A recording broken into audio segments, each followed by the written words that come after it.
की तरफ रुख करेंगे। ब्रेकिंग फास्ट आप तक पहुंचा दे। बिहार के बक्सर से आरोपी विशाल श्रीवास्तव को आखिरकार धर दबोचा गया। बंगाल एसटीएफ ने बक्सर से आरोपी को गिरफ्तार कर लिया है। जानकारी आप तक पहुंचा दे कि आरोपी को बिहार से बंगाल लेकर एसटीएफ की टीम निकल गई है। अब सवालों की वो फहरिस्त यहां पर होगी इस आरोपी की गिरफ्तारी के बाद इसके सामने, जहां पर कुछ बहुत बड़े खुलासे हो सकते हैं। पीए चंद्रनाथ हत्याकांड मामले को लेकर देखिए, कानूनी और सियासी दोनों ही तौर पर बड़ी तूफानी हलचल देखने को मिली। जहां सियासी तौर पर आरोप प्रत्यारोप भी यहां पर शुरू हुआ, तो अब कानूनी तौर पर यह गिरफ्तारी वाकई एक बड़ी कामयाबी। और हमारे सहयोगी चंद्रमोहन ज्यादा जानकारी के साथ। चंद्रमोहन, क्या कुछ जानकारी इस आरोपी के बारे में मिल रही है और कैसे, कब तक आखिरकार ये पश्चिम बंगाल यहां पर लाया जाएगा? बिल्कुल, देखिए, जो जानकारी मिली है उसके मुताबिक बंगाल एसटीएफ की टीम कड़ियों से कड़ी को जोड़ते हुए बक्सर पहुंची थी और बक्सर मुफस्सिल थाना क्षेत्र के पांडेपट्टी इलाके से विशाल श्रीवास्तव की गिरफ्तारी हुई है।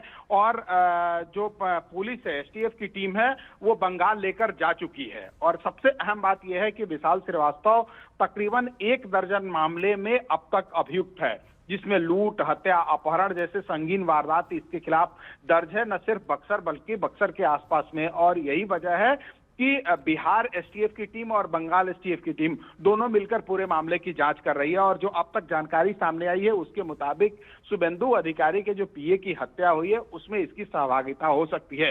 हालांकि एसटीएफ की टीम ये भी खंगाल रही है कि उस समय विशाल श्रीवास्तव क्या बंगाल में मौजूद था, क्या पटना में मौजूद था, या फिर बक्सर में मौजूद था। लेकिन चंद्रमोहन, अगर क्या ये जानकारी आप साझा कर सकते हैं कि इस आरोपी विशाल श्रीवास्तव का बैकग्राउंड क्या रहा? ये यहाँ पर अपने परिवार के साथ रह रहा था, दोस्तों के साथ रह रहा था, क्या कुछ ऐसी कोई क्राइम कुंडली निकली हुई है इसके बारे में? कोई जानकारी इस बाबत आपके पास?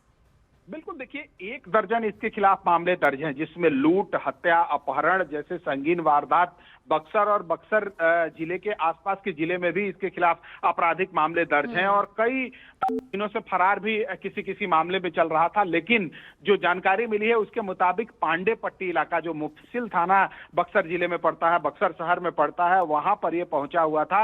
और जैसे ही इसका लोकेशन मिला उसके बाद वहां पर एसटीएफ की टीम और लोकल थाने की टीम और बिहार एसटीएफ की टीम वहां पर पहुंची और उसके बाद इसकी गिरफ्तारी हुई है। पूछताछ के बाद कई अहम खुलासे हो सकते हैं और साथ ही इसके गुर्गे की भी पहचान की जा रही है कि कौन गुर्गे हैं जो इस तरह से मिलकर ये आपराधिक घटनाक्रम को लगातार अंजाम देते आया है, जिसमें दर्जन मामले। बहुत बड़ी खबर आ रही है चंद्रमोहन, लौटेंगे आपके पास। शुभेंदु अधिकारी के पीए हत्याकांड मामले में 3 आरोपी गिरफ्तार कर लिए गए हैं। बिहार से 1 और यूपी से 2 आरोपी इस वक्त कानूनी शिकंजे में हैं। बंगाल एसटीएफ ने बक्सर से 1 आरोपी को गिरफ्तार किया है। जानकारी यहां पर हमारे सहयोगी चंद्रमोहन लगातार यहां पर पहुंचा रहे हैं। लेकिन यूपी से 2 आरोपी गिरफ्तार यहां पर किए गए हैं। आनंद तिवारी हमारे सहयोगी। आनंद, आखिरकार एक के बाद एक वो बड़ी गिरफ्तारियां यहां पर हो रही है जो इस पूरे हत्याकांड को लेकर बहुत बड़े खुलासे करने वाली है, लेकिन कानूनी प्रक्रिया के तहत क्या तस्वीर? देखिए, पश्चिम बंगाल पुलिस के जो वरिष्ठ अधिकारी हैं जो इस पूरे मामले की जांच कर रहे थे, उन्होंने न्यूज 18 इंडिया को बताया है कि इस पूरे मामले में 3 लोगों की गिरफ्तारी हुई है और इस हत्याकांड का खुलासा किया गया है। एक प्रेस नोट जारी करके बाकायदा इस पूरे हत्याकांड का विस्तार पूर्वक जो है वो खुलासा किया जाएगा। पश्चिम बंगाल पुलिस के जो सीनियर अधिकारी है उनके सोर्सेज ने न्यूज 18 इंडिया को ये भी बताया है कि जो इस पूरे मामले में यूपी से भी गिरफ्तारियां की गई है। सूत्रों मुताबिक जो आरोपी इस हत्याकांड को अंजाम देने के बाद फरार हुए थे, तो उन्होंने एक टोल प्लाजा पर ऑनलाइन यूपीआई पेमेंट किया और उसी से पुलिस को लीड मिली, जिसके बाद एक ज्वाइंट एफर्ट से जो एसआईटी बनाई गई थी इस पूरे मामले में, इस पूरे मामले की जांच करने के लिए, उसने यूपी पुलिस की मदद से, बिहार पुलिस की मदद से इस पूरे मामले में 3 आरोपियों को गिरफ्तार किया है। थोड़ी देर के बाद एक प्रेस नोट जारी किया जाएगा पश्चिम बंगाल पुलिस की तरफ से, जिसमें पूरे हत्याकांड का खुलासे का विस्तार पूर्वक जिक्र होगा। आनंद, आखिर वो सवालों की कौन सी लंबी फहरिस्त हो सकती है जो इन सभी गिरफ्तार आरोपियों के सामने होगी, जिससे ये मालूम चल पाएगा कि क्या वाकई टारगेट में पीए चंद्रनाथ रथ थे या फिर कोई और बड़ी सियासी हस्ती?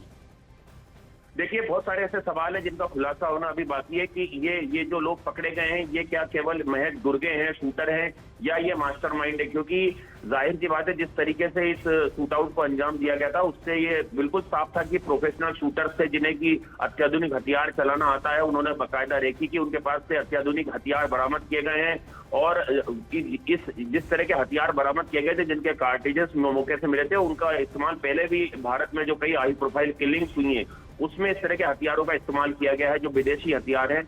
और कई प्रोफेशनल शूटर गैंगस्टर इस तरह के हथियार इस्तेमाल करते हैं। तो कहीं ना कहीं शुरू से शक था कि एक कॉन्ट्रैक्ट किलिंग हो सकती है और इसके पीछे एक बड़ी साजिश है। ये तमाम चीजें जो थी इस पूरे मामले की जांच का हिस्सा थी। इसके अलावा निजी एंगल भी जो था उनके पीए की क्या किसी से निजी दुश्मनी थी या कोई पुराना विवाद था, उस एंगल को भी लगातार रूल आउट जो है वो पश्चिम बंगाल की जो एसआईटी इस पूरे मामले की बनाई गई थी वो जांच करी थी। लेकिन अब चूंकि इस मामले का खुलासा कर दिया गया है, 3 आरोपियों को गिरफ्तार कर लिया गया है जैसा कि पश्चिम बंगाल पुलिस के सीनियर अधिकारियों ने बताया है। और थोड़ी देर और इंतजार करना पड़ेगा, उसके बाद जो पूरी कहानी थी हत्याकांड की, कैसे प्लानिंग हुई, कहां से शूटर्स आए, कहां से उन्हें हथियार मुहैया कराए गए, कैसे उनके पास से जो वाहन थे वो बरामद हुए हैं, किस तरह से वो वाहन उन्होंने कैरी करे, ये तमाम चीजों का खुलासा होगा। जी, बहुत बहुत शुक्रिया आनंद आपका। चंद्रमोहन, आपका भी बड़ी खबर है, नजर बनाए रखिएगा, आपके जरिए जानकारी दर्शकों तक आगे भी पहुंचाएंगे।